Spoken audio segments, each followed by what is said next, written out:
аю болыпты. Оның кішкентай нәрестесі болыпты. Бір күні аю өз баласын үңгірге тастап кетіп, өзі тамақ алуға кетеді.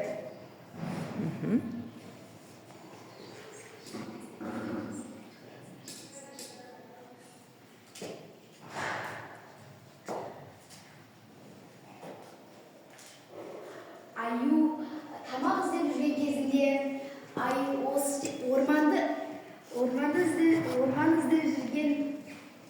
жүрген балаларды көреді де, балаларды адастырып ұстауды ойластырады.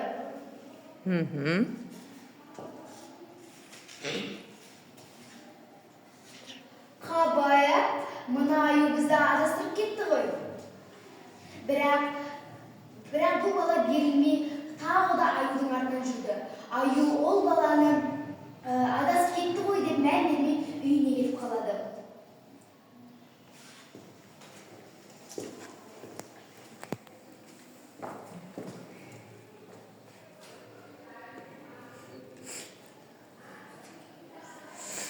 Сосын?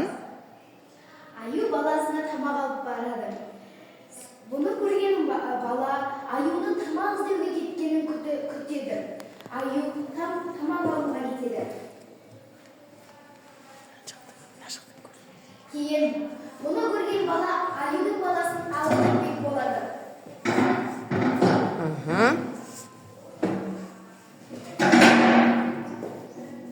Қонжықты алып кеткісі келген екен. Аю тамақ іздеп келген кезде өзінің баласы жоқ екенін көріп қатты қапаланады. Кейін осы жердегі жақын маңайдағы ауылдарға бармақ болады.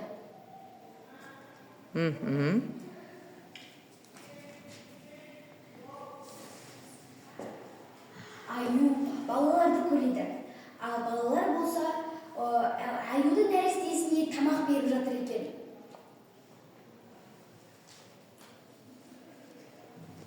Бұны көрген баланың анасы келіп, сендер неге бұл баланы ұстап тұрсыңдар?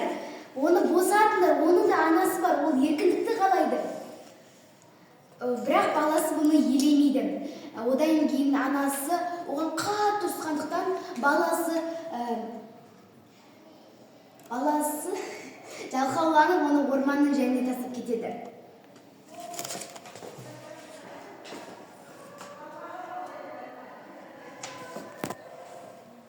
Бірақ бала сол жерде көз жұмады, өйткені сол жердегі әртүрлі құстар, жан-жануарлар оны талап кетеді.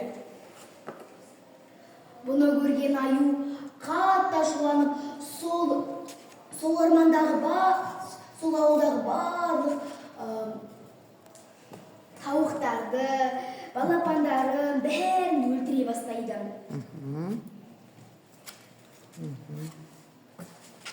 Бұны көрген анасы мен әкесі айтады, бізге бұны атып тастауымыз керек. Болмаса бұл ауылдағы барлық тауықтар мен балапандардың көзін құртады. Бірақ анасы оған кедергі болады.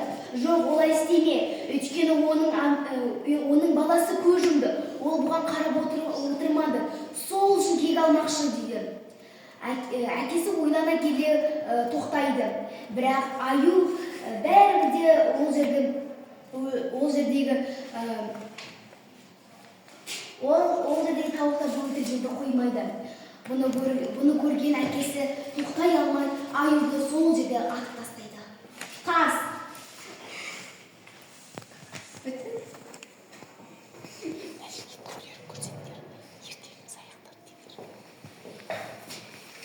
Ертегіміз аяқталды. Тоқта. Ұлысында кетсін. Ертегіміз аяқталды.